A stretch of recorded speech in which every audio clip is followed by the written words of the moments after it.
आज क्या ताइवान और चीन के बीच युद्ध होगा? आज का दिन ताइवान के लिए भारी रहने वाला है। चीन आज ताइवान पर हमला कर सकता है। पूरी दुनिया की नजर ताइवान और चीन के तनाव पर है। अमेरिका ताइवान का मजबूती से साथ दे रहा है, इससे चीन और ज्यादा बौखलाया हुआ है। उधर रूस और अमेरिका में भी तनाव बढ़ रहा है। विश्व में युद्ध का बिगुल बजाने वाली हर खबर देखिए top 9 world on war mode में। चीन और ताइवान के बीच युद्ध की आशंका और बढ़ गई है। दोनों देशों के बीच आज कुछ भी हो सकता है। चीन ताइवान पर अपना हक जताता है। चीन ने ताइवान को मिटा देने तक की धमकी दी है। चीन ने बढ़ते तनाव के बीच अपने 18 लड़ाकू विमानों को ताइवान की सीमा में घुसकर उड़ान भरी। लाइव फाइटर एक्सरसाइज में चीन बड़ी तादाद में बॉम्बर, रॉकेट लॉन्चर्स का इस्तेमाल कर रहा है। चीनी फाइटर जेट के ताइवान की सीमा में घुसने की खबर मिलते ही ताइवान ने अपने डिफेंस मिसाइल सिस्टम को तैनात कर दिया। ताइवान ने अपने डिफेंस सिस्टम से चीनी विमानों को खदेड़ दिया। इस बीच चीन के सरकारी अखबार ग्लोबल टाइम्स ने ताइवान नहीं माना तो चीन के एक्सरसाइज हमले में बदल सकता है। ये अब चीन के हितों पर निर्भर करेगा। ताइवान पर जबरदस्ती कब्जे का सपना पाल रहा चीन अपने मुखपत्र के जरिए भारत और अमेरिका को भी धमकी दी है। ग्लोबल टाइम्स ने लिखा है कि जब चीन बॉर्डर पर भारत के साथ भी युद्ध के लिए तैयार है तो ताइवान कैसे बच सकता है। चीन ने दिखाया है कि वो भारत चीन सीमा पर भी युद्ध से घबरा नहीं रहा। अमेरिका को चेतावनी देते हुए कहा कि वे हालात को समझने में भूल न करें। भारत के बाद अमेरिका ने भी चीन पर डिजिटल स्ट्राइक किया है। कल से अमेरिका में चीनी ऐप टिकटॉक पर बैन लगाया जाएगा। टिकटॉक के साथ चीनी ऐप वीचैट पर भी अमेरिका में बैन लगाने का ऐलान किया गया है। बैन से बचने के लिए टिकटॉक को अमेरिकी कंपनी के हाथों बेचे जाने की शर्त रखी गई थी, लेकिन वो डील सफल नहीं हो पाई।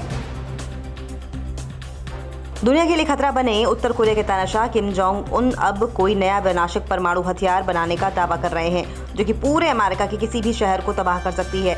10 अक्टूबर को होने वाले सैन्य परेड की तैयारियों की तस्वीरों से खुलासा हुआ है कि नई मिसाइल को छिपाने के लिए एक नया ढांचा बनाया गया है। समंदर में शिपयार्ड से मिसाइल लॉन्च के संकेत भी मिले हैं। तुर्की और ग्रीस के बीच भी युद्ध जैसे हालात बने हुए हैं। ग्रीस के राफेल से डरा तुर्की। समंदर में एयर डिफेंस एक्सरसाइज शुरू कर दी गई है। 17 सितंबर को तुर्की की नौसेना ने समुद्र में जमकर रॉकेट दागे। तुर्की को डर सता रहा है कि फ्रांस के राफेल पाने के बाद उसके दुश्मन नंबर 1 ग्रीस की हवाई ताकत कई गुना बढ़ जाएगी। ग्रीस और तुर्की के बीच तेल और गैस भंडारण को लेकर तनातनी चल रही है। अमेरिका के साथ रूस का तनाव दुनिया से छिपा नहीं है और अब रूस आसमान से एटम बम की बारिश करने वाली स्काईफॉल मिसाइल बना रहा है। एक ऐसी एटमी मिसाइल होगी जो कई साल तक अंतरिक्ष में धरती का चक्कर लगा सकती है और जमीन से कमांड मिलते ही ये मिसाइल दुनिया के किसी भी कोने को पल भर में नेस्तनाबूद करने में सक्षम है। रूस ने इस मिसाइल को NM-730 बर्डवस्निक नाम दिया है।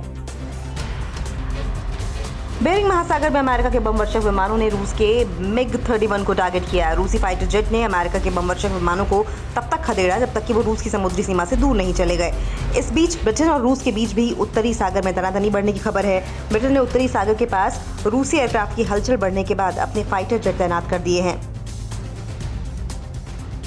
अमेरिकी विदेश मंत्रालय के काउंटर टेररिज्म डिपार्टमेंट के कोऑर्डिनेटर नेथल सील्स का दावा है कि आतंकी संगठन हिजबुल्लाह यूरोप के दूसरे देशों में भी बेरूत जैसे धमाके की तैयारी कर रहा है। इसके लिए हिजबुल्लाह बड़ी तादाद में केमिकल और अमोनियम नाइट्रेट इकट्ठा कर रहा है। नेथल सील्स का दावा है कि वो तेहरान में बैठे अपने आका के आदेश पर बड़े आतंकी हमले की तैयारी कर रहा है। क्या आप पर भी बरपा है जालसाजी का कहर? सपने टूटे आपके, न घर के न घाट के।